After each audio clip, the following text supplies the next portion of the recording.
underneath. It's just pictures. In that, I have actually an English to French dictionary that I used from, I think, 9th grade to 12th grade. My best friend for French, because I took French from 9 to 12. My advice, if you like your French, do it. If you don't do it. But today me and my mom, we went to Chapters because I had to pick up my ones from a new class, because as you guys know, I'm taking German and Spanish, if you guys watched yesterday's video. And so I got the Random House Spanish to English to Spanish dictionary, 2nd edition. Looks this. And these ones actually, I like these ones better than the other one, or I have a Collins College, I think, or Collins something dictionary, and I don't like that one. It's just, it just gives you the variety. But this one at the back, it gives you a list of irregular verbs in Spanish, and just how to translate them and everything. And then it gives you all your numbers and days of the week. You guys can see that, days of the week and months down here, and then over here it's measurements and signs and useful phrases, which I really like, which helps us out a lot in class, because it says no entiendo means I don't understand, or you can just say no comprendo, and it's habe despacio por favor, which means speak slowly please, and it just gives you repete por favor, which means please repeat. It's just basic things that you need to help out. And this is for today's class. And for tomorrow's class, I got the Barron's Foreign Language Guides, German to English Pocket Dictionary. And then it says it in German, which I cannot speak right now. This one doesn't have the useful phrases, which I wish it did, but it didn't, and we couldn't find the Random House one, which sucked. But it gives you the contents of how to use the dictionaries, like every dictionary does, and it does. For these, it does this side here is English, and this side here is German. But it also, I don't know if you guys can really see that because the light. It's that it has the two things, and you just have to know. Okay, if you go, this is the A side. This little dot is A, and it's German. It's just the German to English, and then if you go to where the other little spot is that matches, it's English. That's pretty cool. It does give you list of irregular German verbs, like this, and it gives you the different tenses, which is very, very nice. It's affinitive, simple past, participle. Sorry.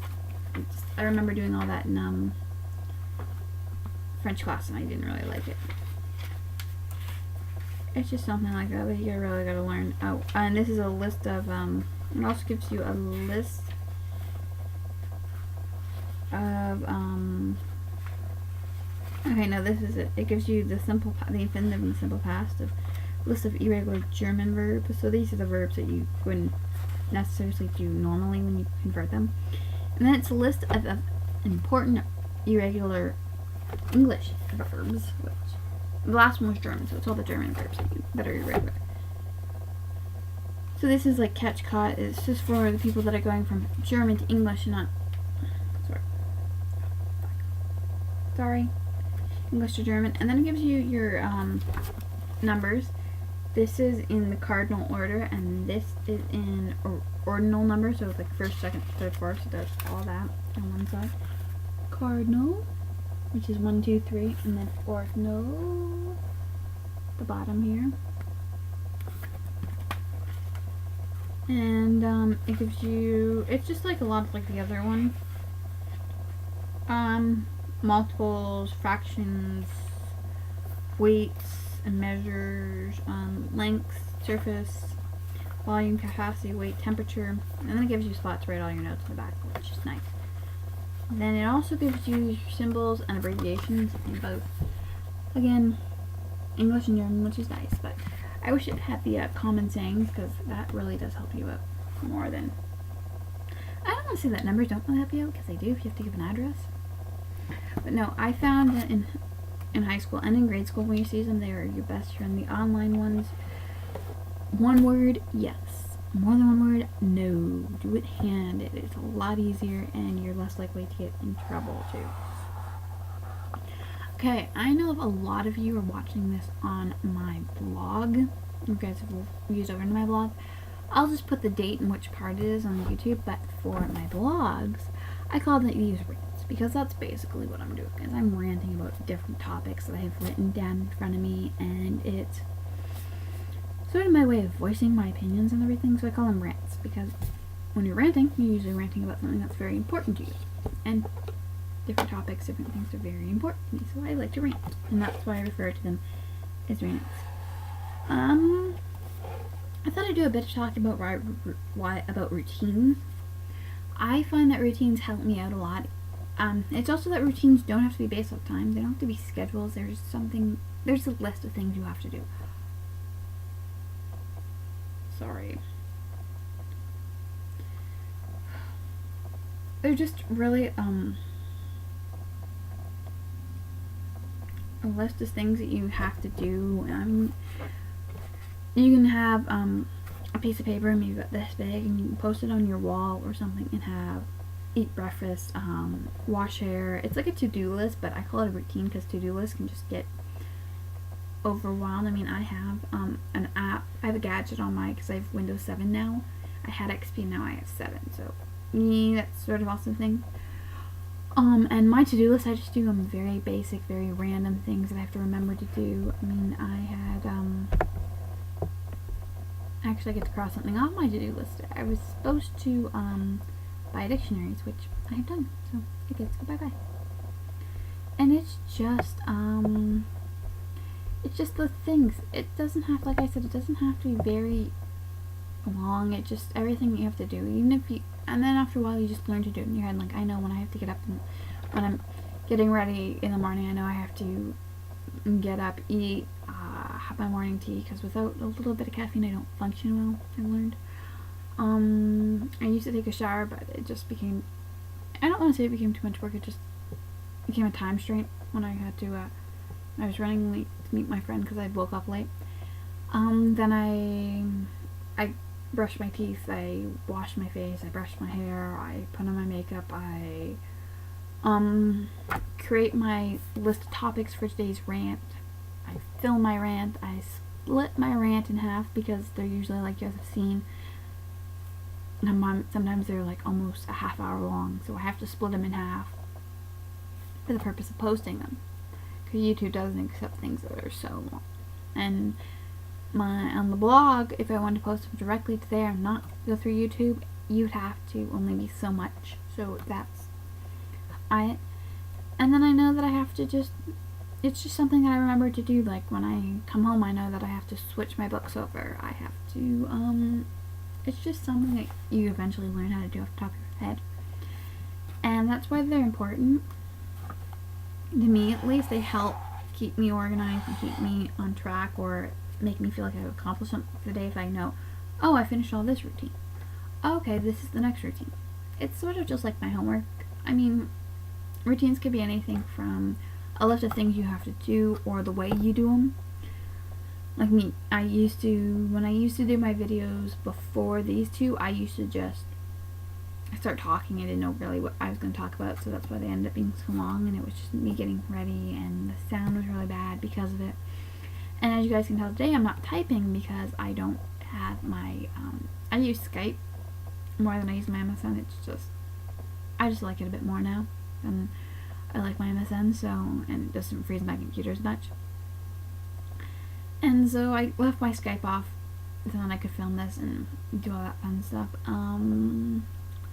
So yeah, that's why routines just, they keep you organized, they keep you on task. My next topic on my list of topics is it's about dreaming. And it's sort of, actually it's going to be all three of these, which are around the same topic. It's how instead of, I know some people have goals that they complete, I have dreams. I think that dreams are a lot more open-ended. They don't give you time restrictions, and it's something that drives you towards getting what you want. I believe that you are never too old to dream. If you want something, you can dream about it.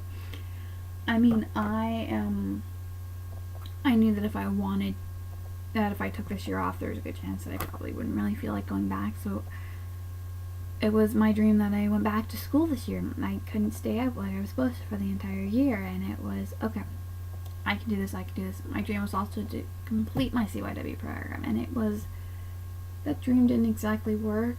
It was too much stress on me, and it's, where would you rather be, stressed or non-stressed? So sorry. So yeah, I mean, my mom, who is, I'm gonna say, in her mid-40s, I'm not gonna give her an exact age because she might kill me, but she's talking about going back to school and getting a whole new degree, and this would be her first time to college and ever, and she's still dreaming about it, about ending up working at that one place that'll pay her more, and that's a dream, and she's in her mid-40s. She's not too old to dream. Nobody is. If you want something so bad and you dream about it and you want it, it's a dream. I don't count them as goals because goals have time restrictions and then they have to be measured, and dreams are just out in the open.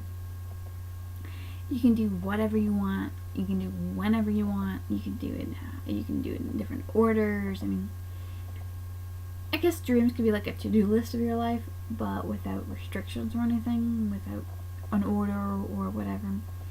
I mean, my dreams when I was younger was to become a teacher, and I ended up taking a lot of the college courses when it came to certain ones that I needed to get into university, and I couldn't. But it's also, okay, I can find another way to get this dream just because of this way, or your dreams change, and that's okay. So yeah, it's just depending on who you are, what you want, and I say that dreams differ from goals because there are no time frames. You don't have to measure your dreams and how close you are to getting them accomplished, and if you have to fix them, if you have to rewrite them. It's, in my opinion, just like I said about your routine, just stick a list on your wall, and every time you have a dream, whether it be you're dreaming as in your sleep dreaming, or it's something that you really, really want that you dream that you can accomplish, and just write it down, put it on the list, and just keep doing that, even if you do it on your computer. And instead of a to-do list, you know, one to-do list is a to-do list and the other to-do list is a dream list. So I'm thinking, since today is the 28th of September, that I would actually sort of go with, I don't want to call them goals. Like I said, I hate goals. They're just, I hated writing them in high school and in grade school. Yuck. And I hated my CYW program had us writing in a minute. It's like, ugh, I hate these. They're so mean. They don't give you any time. So I thought I would do my dreams for the next 4 months. Like I said, I'll probably switch them. And I don't write these down. These are just what I want to accomplish. This is what I want to accomplish before January. And I just don't do New Year's resolutions either because it's like, after a while you're just like, ah. So I want to be able to pass all my 4 courses because they end in December also. I want to be able to have my driver's license, which would be nice because I really do need it. Maybe working. Depends on how bad school is and all that. It depends on which value is more important, is school or work. Me, it's education. Give me my smarts. Stay out of the working field till I have to. That's just my personal opinion. And hopefully talking to my grandmother again. I haven't talked to her ever, but we're sort of in a don't want to talk to you because you said something. Yeah. And hopefully find a way to relieve my stress or my worries all the time, which is mean, but it's something that I want to accomplish. So I'm actually going to bid you guys, and I'm actually about to say adios. And I want to always, as I always end all my videos, remember to stay positive, stay confident, and never stop being you. Bye, guys.